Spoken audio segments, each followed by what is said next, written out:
అత్యుత్తమర్యాం కులే లక్ష్యంగా నారాయణ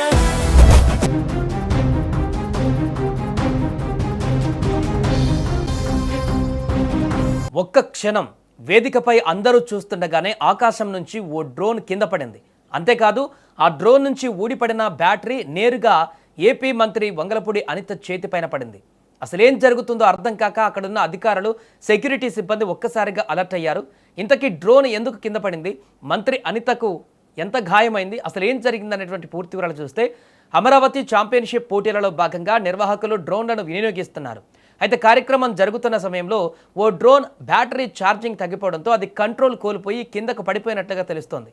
ఆ క్రమంలో డ్రోన్కు సంబంధించిన బ్యాటరీ ఊడి నేరుగా మంత్రి అనిత కుడి చేతిపైన పడింది. దీంతో వెంటనే సెక్యూరిటీ సిబ్బంది, అధికారులు ఆమె వద్దకు చేరుకున్నారు. ఎస్పీ సుబ్బారాయుడు వెంటనే ఫస్ట్ ఎయిడ్ అందించి గాయమైనటువంటి చేతికి బ్యాండేజ్ వేశారు. అయితే చేతికి గాయమైన మంత్రి అనిత మాత్రం వెనక్కి తగ్గలేదు. బ్యాండేజ్తోనే తన స్పీచ్ను కంటిన్యూ చేసి కార్యక్రమాన్ని పూర్తి చేసింది. ఇక ఈ ఇన్సిడెంట్ పైన పోలీసులు కూడా వెంటనే యాక్షన్ తీసుకున్నారు. ప్రమాదానికి కారణమైనటువంటి డ్రోన్ను స్వాధీనం చేసుకొని ఇన్వెస్టిగేషన్ ప్రారంభించారు.